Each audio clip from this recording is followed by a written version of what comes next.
Tá gravando já. Tá gravando.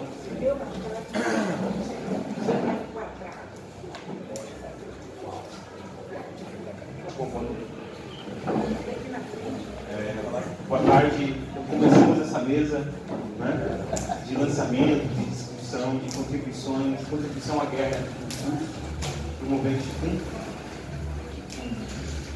com a caça ao russo, o Manifesto, Inícios da Federal do Paraná, Camila Jordã, da UERJ, Vinícius que fez a tradução, né? Falar de Ticum é falar de um movimento que não é um movimento acadêmico, um movimento puramente teórico também. Muitos dos integrantes deste grupo começaram a se reunir em 97, participar de squats, né, ocupações, pensar temas como a greve humana, a insurreição, como dar novo uso aos corpos em termos de fugir de uma dinâmica, por exemplo, da disciplina do trabalho. E esse movimento, a partir de 99, publica, né, 2 números de uma revista chamada Ticum, números que articularão uma série de conceitos, como a própria ideia de partido imaginário, a noção de império, a noção de Bloom, a noção de Joan Fee, né, a teoria da menininha. Esse grupo se dissolve e dá origem, né, uma facção do movimento Ticum, que era o Comitê Invisível, né, a partir de 2007, mas também um grupo como Clairefontaine, né, que pensará os temas do Ticum a partir de uma vertente voltada para a arte, em distinção entre arte política e arte lírica. Eu preparei alguns trechos aqui, algumas glosas a esse texto do Ticum, porque Contribuição para a Guerra em Curso trata, em suma, do conceito de guerra civil, mas não só. Há noções aqui como de partido imaginário, uma leitura sobre uma noção de império e o tema da greve humana que eu quero melhor desdobrar, né?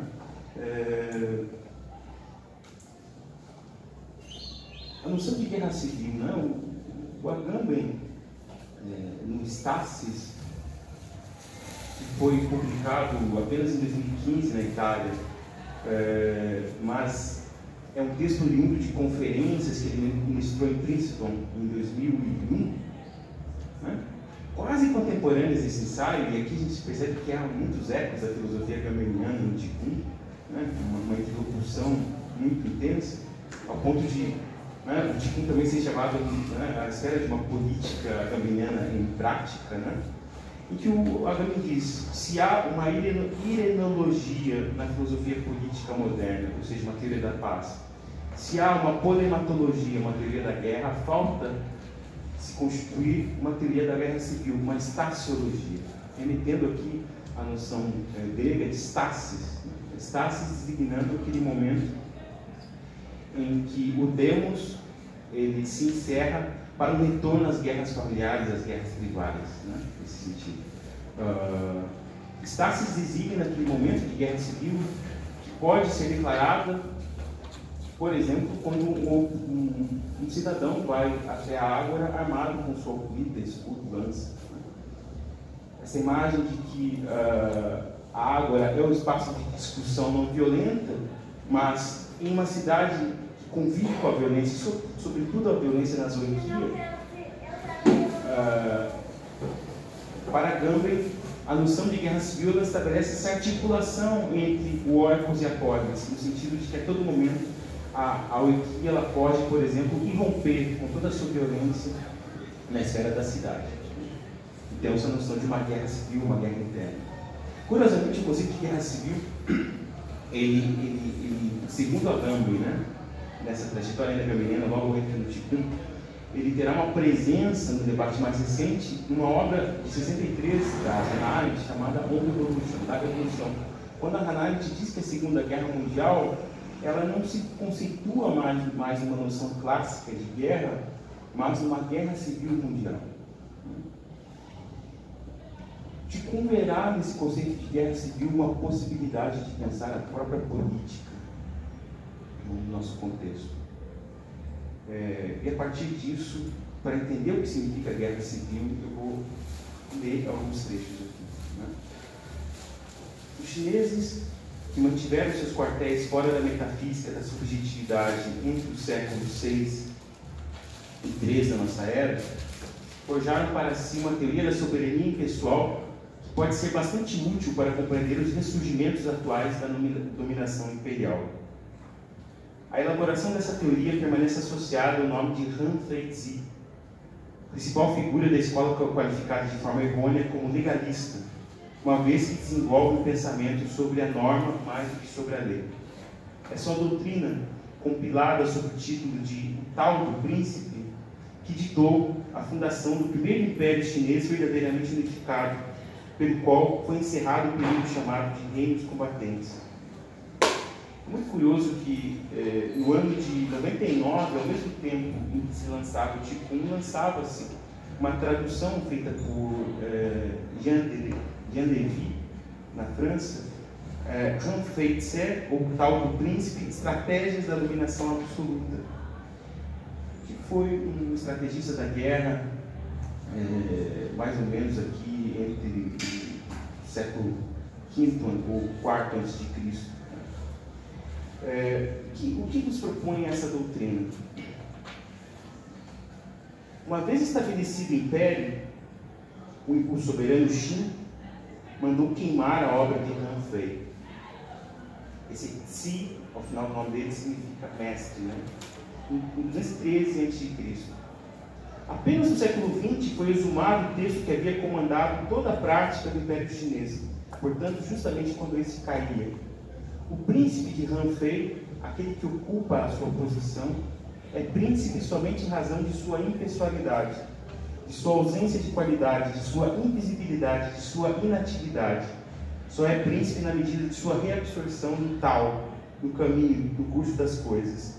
Não é um príncipe em sentido pessoal, é um princípio, um puro vazio que ocupa a posição e permanece no não agir. Isso tudo eu estou citando de Tikkun, já entrando na contribuição. A perspectiva do império legalista é de um Estado que seria perfeitamente imanente à sociedade civil. Citam Han Fei. A lei de um Estado onde reina a ordem perfeita é obedecida tão naturalmente que comemos quando temos fome e nos cobrimos quando temos frio. Nenhuma necessidade de ordenar, diz Han Fei. A função do soberano aqui é de articular os dispositivos que o tornarão supérfluo, que permitirão a autorregulação cibernética. Se, em certos aspectos, a doutrina de Han Fei lembra certas construções do pensamento liberal, nunca teve, todavia, a ingenuidade desse. Ela se entende como uma teoria da dominação absoluta. Ao ponto do Tikkun mencionar, por isso que eu acho que esse texto é uma bela contribuição ao nosso tempo, que a noção de império contemporâneo, ela não é mais pensada como um inimigo que a gente tem que combater, mas o próprio meio onde atuamos. Meio de guerra e não inimigo. Han Fei manda o príncipe para permanecer no caminho de Lao Tse. O céu é inumano e trata os homens como cães de palha. Fecha a citação Lao Tse. Até seus mais fiéis ministros devem saber quão minúsculos são em face da máquina imperial. Estes mesmos que ainda ontem acreditavam em seus senhores devem temer que recaia sobre eles alguma operação de moralização da vida pública, algum desejo irresistível de transparência. A arte da dominação imperial consiste em absorver-se no princípio, em desvanecer-se no nada, em tornar-se invisível e com isso ver tudo, em tornar-se inapreensível e por isso tomar tudo. Aqui o retrato do príncipe é apenas o retrato do princípio, fixar as normas a partir das quais os seres serão julgados e avaliados, velar para que as coisas sejam nomeadas da maneira que convém, regrar a medida das gratificações e dos castigos, reger as identidades e vincular os homens a estas, ater-se a isso e permanecer opaco. Tal é a arte da dominação vazia e desmaterializada, da dominação imperial da retirada. O império ignora, mesmo que não desdenhe utilizar-se delas na forma de armas, a lógica abstrata da lei e da instituição. O império, aqui no vocabulário do Ticum, ele abole a noção da norma abstrata, externa, exterior, para um tipo de regramento que é imanente, ou seja, o dispositivo da normalização. O império só conhece as normas e os dispositivos.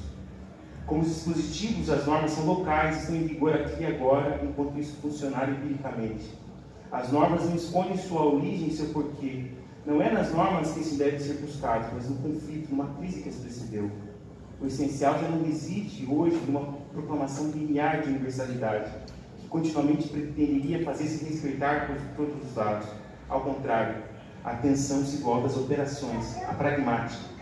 De fato, há uma totalização aqui também, mas essa não nasce de uma vontade de universalização. Ela se forma mediante a articulação dos próprios dispositivos, por meio da continuidade da circulação entre eles. Né? Então, nesse sentido, a definição de império atrelada aqui a uma deriva do biopoder para o Ticum, ela não corresponde a uma edificação jurídica positiva, ou seja, a ideia de uma instauração de uma nova ordem institucional. Antes, uma redução, a retração da antiga soberania substancial. E um trecho que depois a Gama irá mencionar, né, na conferência que ele dá sobre esse livro, né, o poder, diz o Ticum, sempre circulou nos dispositivos materiais, linguísticos, cotidianos, familiares, microfísicos, sempre atravessou a vida e o corpo dos sujeitos. Mas o que é uma novidade real no biopoder é que ele não é nada mais do que isso. O biopoder é o poder que não se coloca mais à sociedade civil como uma hipóstase soberana, como uma exterioridade, como um grande sujeito exterior. Ele não pode mais ser isolado da sociedade. Biopoder quer dizer apenas isso. O poder é dar a vida e a vida ao poder. Em face da sua forma clássica, assistimos aqui a uma mudança do estado radical do poder, a sua passagem do estado sólido ao estado gasoso, molecular. O biopoder é a sublimação do poder. É impossível conceber o império fora dessa compreensão de nossa época. O império, nessa leitura, ele é imanente à sociedade. Ou seja, nesse sentido, o conceito de guerra civil ele deve ser pensado não como uma afronta, como uma possibilidade, como numa leitura clássica, né, de derrubada e conquista, por exemplo, né, das estruturas simbólicas do Império. O Império, diz o Ticum, não concebe a guerra civil como uma afronta à sua majestade, como um desafio à sua onipotência, mas apenas como um risco. Assim se explica a contra-revolução preventiva que o Império não cessou de dirigir a tudo que poderia ocasionar perfurações no tecido biopolítico contínuo. Diferentemente do Estado moderno, o Império não nega a existência da guerra civil. O que ele procura fazer, ele a gerencia. Né? Então, a grande questão estabelecida hoje é o gerenciamento das formas, das mediações da guerra civil. Né? Por isso que assumir a guerra civil é assumir hoje a esfera do político, e de um político que, de certa forma, é ingerenciável.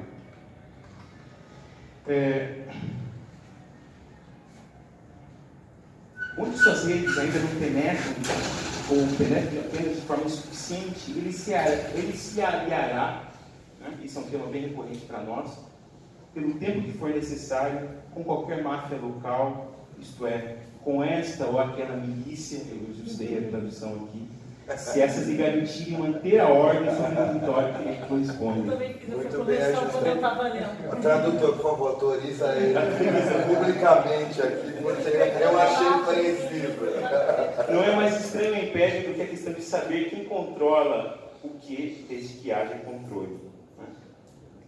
Então, para fechar esse tópico do império, é a primeira glosa. O império não se opõe a nós como um sujeito que nos enfrentaria, mas como um meio que nos é hostil. E aqui, por exemplo, não convém distinguir entre o policial e o cidadão. No vocabulário imperial, todo mundo, né, esse homem massa, esse homem da massa, esse resíduo, né, dos dispositivos contra-insurrecionais, ele é um policial. Ele se reveste de policial, né? Como diz o Edson Passetti, né? É um cidadão polícia. Né? Mas o que significa que, dentro dessa concepção imperial, né, é curioso eles falarem de uma concepção imperial sem recorrer, né, a um vocabulário negrano, inclusive sendo, em muitos momentos, cáusticos por Tony Negri, né?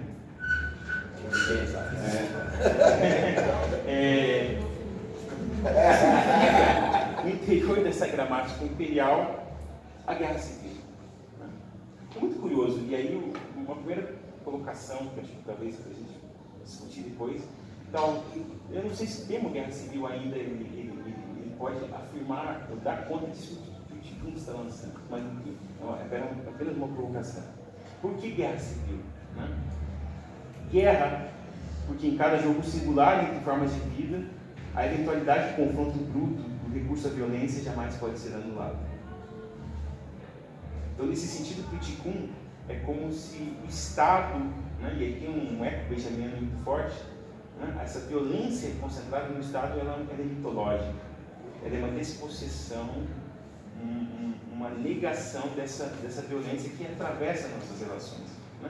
E aí, toda essa mitologia, e ao mesmo tempo essa escatologia que está presente na filosofia hobbesiana, né?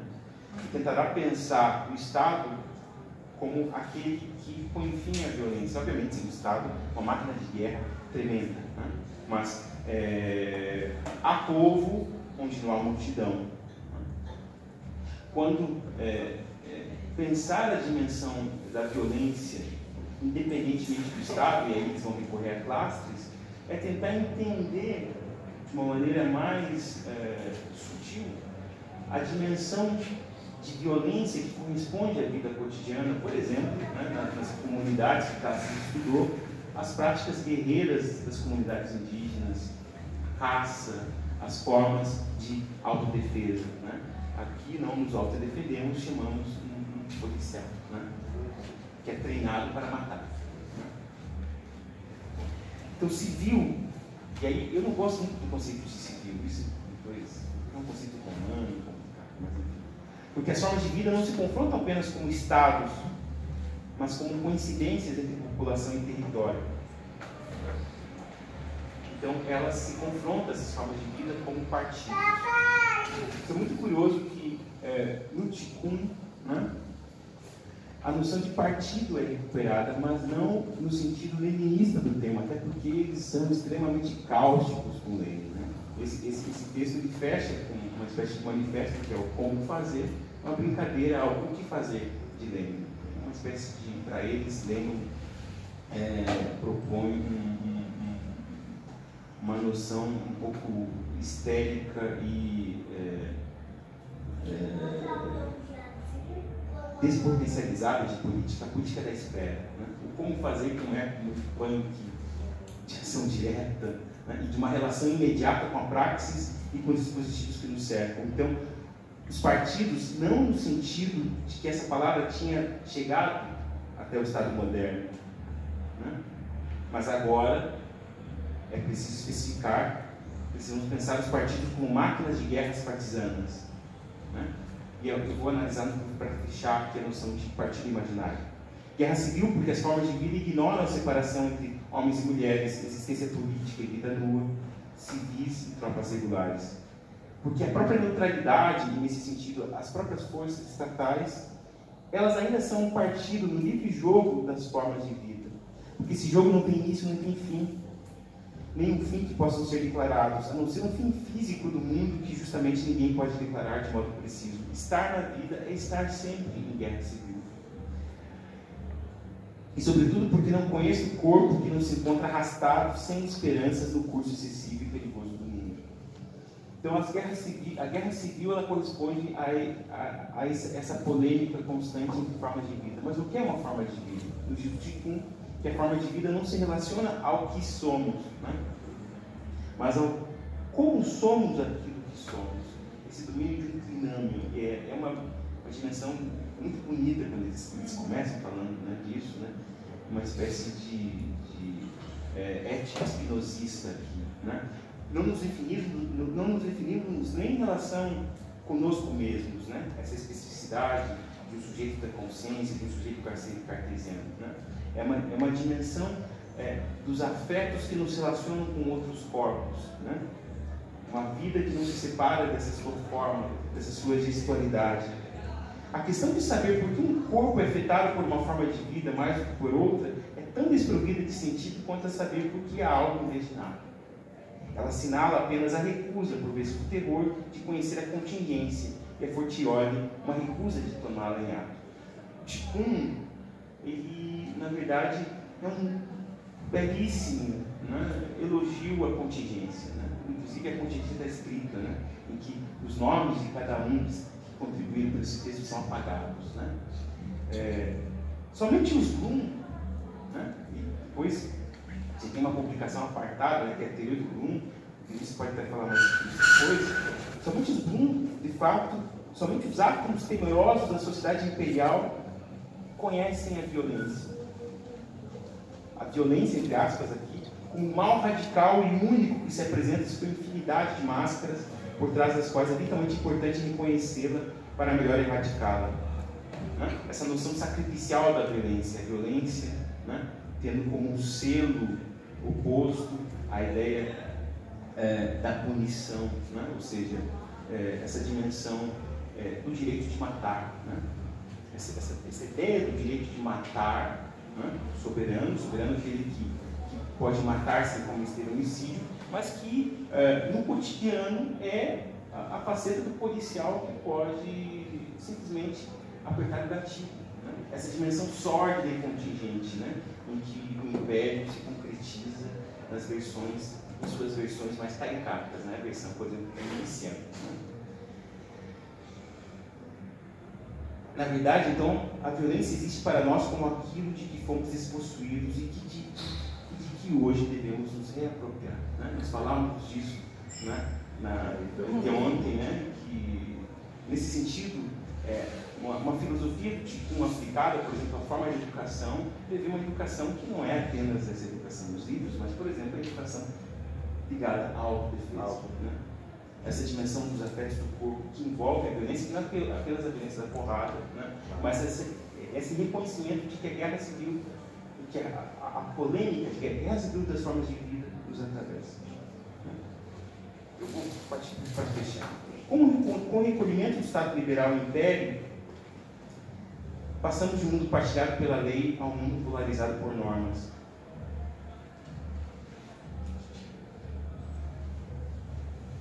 O partido imaginário é, de certa maneira, uma outra face deste recolhimento. O partido imaginário é uma máquina de guerra contra o Império, imanente ao próprio Império, né? É muito curioso esse uso da noção de partido atrelado ao Qigong. No primeiro volume, né, Qigong, órgão consciente do partido imaginário. No segundo, Qigong, órgão de liame no seio, no interior do próprio partido imaginário. O partido imaginário nunca pode ser individualizado como um sujeito, um corpo, uma coisa ou uma substância, bem como um conjunto de sujeitos, de corpos e substâncias, mas apenas como o acontecimento de tudo isso, né? Eu estou citando trechos de Isso Não É um Problema. O partido imaginário não é substancialmente um resto da totalidade social, mas o fato desse resto, o fato de que haja um resto, isso é extremamente hegeliano, que aquilo que é representado exceda sempre sua representação, que aquilo sobre o qual se exerce o poder escapa sempre, né? Essa ideia de um partido que é imaginário, mas também que ecoa depois na noção do comitê que é invisível, que utiliza, por exemplo, a invisibilidade que a própria tática lhe coloca, né? Como os árabes, né? Nas lutas contra os turcos, na famosa imagem de Lawrence, né, que utilizam o próprio deserto para desaparecer, né? Ou seja, aquele que está em guerra, ele não se separa, né, da própria população civil, ele é a população civil contra a ativação política. A própria população é esse isolamento de algo que é governado, né? A possibilidade de devir ou a impossibilidade de acontecer uma população. O que significa partido imaginário? De fora passou para o dentro, que o recolhimento aconteceu sem rumores, sem violência, como numa noite. Exteriormente, nada mudou, ao menos nada de notável. A gente se impressiona com a súbita futilidade de tantas coisas familiares e com as nossas antigas distinções, como as nossas antigas distinções não mais operam e de repente se tornam tão onerosas. Ingressando no campo da força da norma, a lei perde seus últimos vestígios de transcendência para funcionar apenas uma espécie de estado de exceção que se renova indefinidamente. O estado de exceção é o regime normal da lei. Se o império absorveu tudo, se não há mais um fora em um lugar, a pura natureza, a grande cultura clássica, o grande crime, o proletariado clássico, com sua pátria realmente existente de justiça e liberdade, se todos esses foras desapareceram, mas só desapareceram na realidade, pois primeiro perderam toda a sua imaginária força de atração, não há mais fora em parte alguma, justamente porque hoje há fora por toda parte, em cada ponto do tecido político. A loucura, o crime ou o proletariado de barriga vazia já não habitam um espaço delimitado e conhecido. Não tem mais seu mundo fora do mundo, seu próprio gueto com ou sem muro. Eles se tornaram, com a dissipação do social, uma modalidade irreversível, uma latência violenta, uma possibilidade suspeita de todo o corpo. E é essa suspeita que justifica a busca do processo de socialização da sociedade, o aperfeiçoamento de todos os microdispositivos de controle, mais do que os homens e as coisas. E o poder pretende reger diretamente as possibilidades e as condições de possibilidade.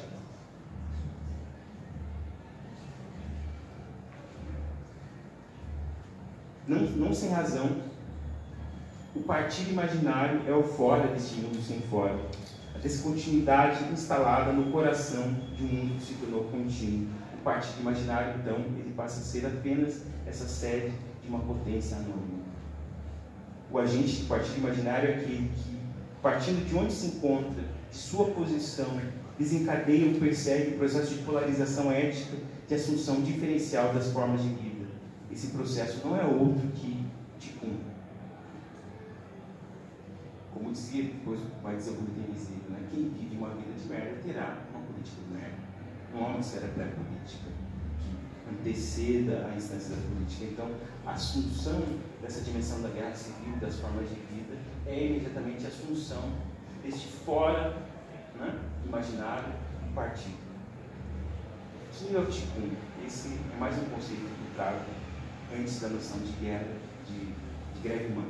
Porque se há um conceito aqui, nesse livro, que eu gosto demais, é o conceito de greve humana, que depois não será tão explorado pelo Comitê Invisível, mas por esse grupo, né, anônimo de artistas chamado Clairefontaine, né, que tem um manifesto sobre a greve humana. O Ticum é o devir real, o devir prático do mundo, o processo de revelação de todas as coisas como prática, isto é, como posicionando-se dentro de seus limites, em sua significação imanente. O Ticum é que cada ato, cada conduta, cada enunciado dotado de sentido, ou seja, enquanto acontecimento, inscreve-se por si mesmo em sua metafísica própria, em sua comunidade, em seu partido. A guerra civil apenas quer dizer: o mundo é prático, a vida heróica em seus detalhes. O império não tem lugar, ele administra a ausência, fazendo planar por toda parte a ameaça palpável da intervenção policial. Quem procura no império o adversário contra o qual irá medir forças encontrará o aniquilamento preventivo. Ser percebido, a partir de agora, é de ser vencido. Não se contesta o império e sua gestão, não se critica o império, a gente se opõe às suas forças, aí onde estamos. Opinar sobre esta ou aquela alternativa e aonde se nos chamam, isso não tem mais sentido. Não há projeto global alternativo ao projeto global do império, pois não há projeto global do império, apenas essa gestão contínua, né, de seus próprios fracassos. Há uma gestão imperial e toda gestão é ruim. Seria melhor para aqueles que reclamam uma outra sociedade começar a ver que ela não existe mais. E talvez deixariam de ser os aprendizes gestores, esses cidadãos dignados, né? Essa crítica aos indivíduos. Aprender a se tornarem discerníveis, a nos confundir, retomar o gosto pelo anonimato, pela promiscuidade, renunciar à distinção para burlar a repressão. preparar para o confronto as condições mais favoráveis, ficar espertos, devir impiedosos, e para isso, devir quaisquer. Falamos de uma nova guerra de partisanos, sem fronte nem uniforme, sem exército nem batalha decisiva. Uma guerra cujos focos se desenrolam às margens dos fluxos mercantis, mesmo que ligados a eles. Nós falamos de uma guerra latência, que tem um tempo, de uma guerra de posição, que se declara aí onde estamos, em nome de ninguém, em nome de nossa própria existência, que não tem nome. Operar esse ligeiro deslocamento, nunca mais temer o tempo. Na ocupação, na orgia, no motim, no treino no vilarejo ocupado, a procura em meio a desconhecidos de uma free party não encontrada. Faço a experiência desse ligeiro deslocamento, a experiência de minha dessubjetivação.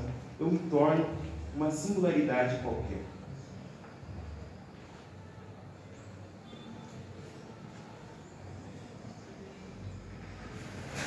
Essa a nossa necessidade de comunismo, a necessidade de espaços noturnos onde possamos nos encontrar para além de nossos predicados, para além da tirania do reconhecimento. A greve humana significa, nesse sentido, desertar dessas formas socialmente enclausuradas, né, onde nos lançamos essa flexibilidade, por exemplo, de sermos capital humano. Por isso, a greve humana ela não se incorpora mais tão somente na esfera formal do trabalho, mas ela se dá no corpo a corpo, que cada um tem consigo mesmo. Nesse sentido, ela é uma forma especial de prática de subjetivação. Né?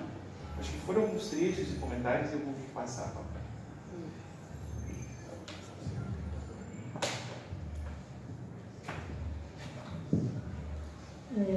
Bom, para mim é muito importante estar aqui falando do Ticum, desse livro, porque a leitura dele tem sido uma experiência muito alegre, no sentido de aumentar a minha potência de agir no meio da guerra na qual nos encontramos. E é um pouco essa experiência, na verdade, que eu queria poder partilhar um pouco aqui. Né? Ticum, eu tomei algumas notas. O órgão consciente do nosso partido imaginário, sem dúvida é um livro de ética e de política, na medida em que essas são entendidas